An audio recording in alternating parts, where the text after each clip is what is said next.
নমস্কার বন্ধুরা, আজকে আমি তোমাদের সাথে শেয়ার করব খয়রা মাছের ঝাল। মাছটা কেটে ধুয়ে নুন হলুদ মেখে নিয়েছি।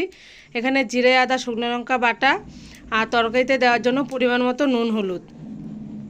ধনেপাতাটা আমি বেটে দেবো, এর জন্য কেটে নিয়ে নিই। এই যে কড়াই গরম হয়ে গেছে, কড়াই তেল দিয়ে মাছগুলো ভেজে নেব।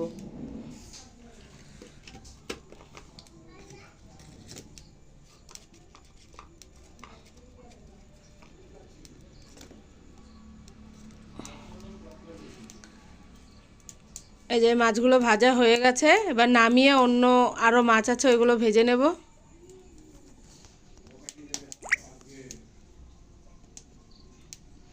এই যে সব মাছ আমার ভাজা হয়ে গেছে। এবার কড়াইয়ে তেল দিয়ে কালো জিরে ফোড়ন দিয়ে বাটা মশলা আর নুন হলুদ দিয়ে মশলা আর একটু জল দেব,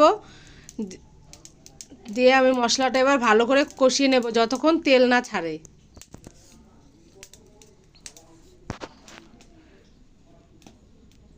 এই দেখো তেল ছেড়ে গেছে, এবার আমি পরিমাণ মতো জল দিয়ে দেবো। এই যে ঝোলটা ফুটে এসছে, এবার ভাজা মাছগুলো দিয়ে আর কিছুক্ষণ ফুটিয়ে নেব।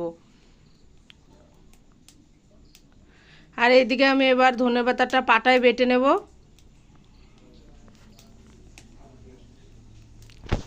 এই যে ধনেপাতা আমার বাটা হয়ে গেছে, এবার মাছের ঝোলও আমার প্রায় শেষের দিকে।